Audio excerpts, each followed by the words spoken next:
दोस्तों आपका स्वागत है। आज की वीडियो में हमने आपसे कहा था नया चैप्टर लाएंगे, तो चैप्टर ले आ चुके हैं। आपके क्लास 8 का पहला चैप्टर रेशनल नंबर है, तो मैथ का पहला चैप्टर है, साइंस का भी आ जाएगा। तो सबसे पहले इसमें क्या है, नाम ही रेशनल नंबर है। तो रेशनल नंबर में क्या होता है कि रेशनल नंबर होता है कि रेशनल नंबर वो होते हैं जो P/Q फॉर्म में लिखे जाएँ, जैसे कि 2/3 ये रेशनल नंबर है। यानी जो 2/3 यानी P/Q फॉर्म में लिखे, और जहाँ P equal to not zero हो और P and Q are integers होते हैं, P/Q फॉर्म में लिखे जाते हैं। इसके बाद आती हैं प्रॉपर्टीज़।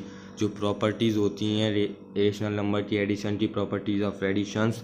3 प्रॉपर्टीज़ होती हैं एडिशन में भी, क्लोजर और उससे ज़्यादा भी क्लोजर, एसोसिएटिव और कम्यूटेटिव, मेन 3 होती हैं। और सबसे पहले क्लोजर होती है, जो होती है जब दो रेशनल नंबर का ऐड करते हैं तो एक रेशनल नंबर आए, उसे कहते हैं क्लोजर प्रॉपर्टी ऑफ एडिशन। तो इसके बाद आती है हमारी एक और प्रॉपर्टी, इसके बाद आती है हमारी कम्यूटेटिव प्रॉपर्टी। इस प्रॉपर्टी में होता क्या है कि इसमें देखिए, इसमें होता है कि 2 रेशनल नंबर को ऐड करना पड़ता है। 2 रेशनल नंबर को जब ऐड करेंगे तो तभी हो पाएगा। जैसे कि हम एग्जाम्पल पे दे देते हैं कि A/V यानी कि 1/2 ऐड किया और 3/4 ऐड किया तो 5/4 आ गया।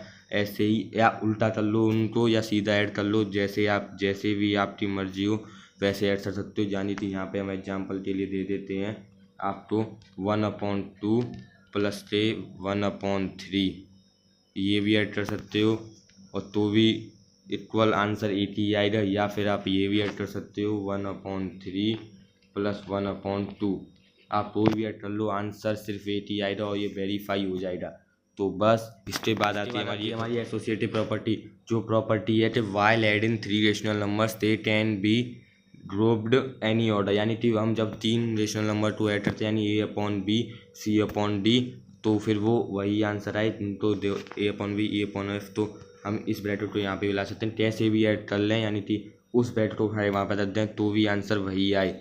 जैसे कि यहाँ पे इसने A/B है, ये ब्रैकेट यहाँ पे लाया और इसी ब्रैकेट को फिर यही उठा के इधर रख दिया है। और प्लस होना चाहिए, प्लस में ही लागू होती है, माइनस में लागू नहीं होती। जैसे कि इसने एग्जाम्पल के लिए दिया है 2/3 प्लस 5/7 प्लस 1/6 इक्वल टू, अब फिर यहाँ पे नीचे भी उसने दिया है 2/3 प्लस 5/7 प्लस 1/6। इसको वेरीफाई करना है, तो ये वेरीफाई होने के लिए RHS इक्वल टू RHS होने के लिए हमें इसको सॉल्व करना।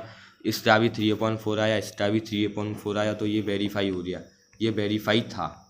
तो और इससे अगली प्रॉपर्टी आपको ये समझ में आएगी, आशा करते हैं। तो पहली प्रॉपर्टी कौन सी थी, क्लोजर प्रॉपर्टी, जिसमें हम ऐड करते हैं और एक नया रेशनल नंबर आता है। और दूसरी प्रॉपर्टी थी कम्यूटेटिव प्रॉपर्टी, जिसमें 2 ऐड करते हैं, दोनों को उल्टा सीधा कैसे भी कर लें वो आता है। और तीसरी प्रॉपर्टी ये है एसोसिएटिव प्रॉपर्टी, जिसमें हम कैसे भी कर लें तीनों का और आंसर सिर्फ एक ही आता है। तो अब बढ़ते हैं हम अपनी चौथी, तो ये है एग्जीक्यूटिव आइडेंटिटी, यानी कि चौथी प्रॉपर्टी ये है हमारी। इस चौथी प्रॉपर्टी को समझने के लिए आपको ध्यान से समझना हो। अगर कोई A/B एग्जाम्पल के लिए ले लेते हैं हम 2/3, इसमें +0 हो रहा हो और आपसे पूछे कि ये कौन सी प्रॉपर्टी है, तो आपको बताना है कि ये एग्जिस्टेंस ऑफ एडिटिव आइडेंटिटी है, किसकी, एडिशन की, ठीक है ना। तो आपको ये बताना है। और 0 is called the additive identity for rational numbers, यानी कि आपको आगे क्वेश्चन में पूछेगा कि जब ये प्लस हो रहा होगा तो प्लस होने के बाद आपको पूछेगा कि ये कौन सी आइडेंटिटी है, तो इसका नाम बता। तो आपको बस इतना याद रखना है, आइडेंटिटी अगर 0+ हो तो एडिटिव आइडेंटिटी होती है, और इसके और 0 को एडिटिव आइडेंटिटी बोलते हैं। तो 0 is the existence of additive identity, यानी कि 0 को एग्जिस्टेंस ऑफ एडिटिव आइडेंटिटी बोलते हैं। और ये आप ध्यान रखना, अगर कभी भी प्लस हो तो, कभी भी 0 का प्लस हो, आपसे प्रॉपर्टी पूछे तो सीधे तड़ापिल बोलना एग्जिस्टेंस ऑफ एडिटिव आइडेंटिटी, और ये आप नोट भी कर लेना कॉपी में।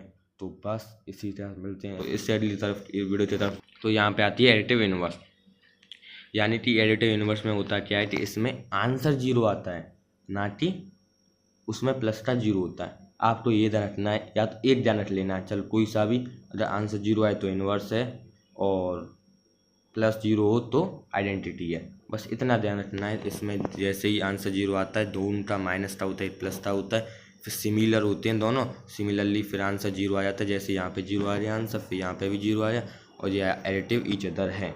जैसे कि हम भी ले सकते हैं ऐसे, तो -5/4 +5/4, जैसे सिमिलर आ गया तो इसका आंसर 0 आएगा। तो बस यही थी इसकी प्रॉपर्टी। तो मिलते हैं अगली वीडियो में इसके आगे की प्रॉपर्टी लेकर, सब्सट्रैक्शन, मल्टीप्लिकेशन और डिवीजन की। तब तक के लिए बने रहिए।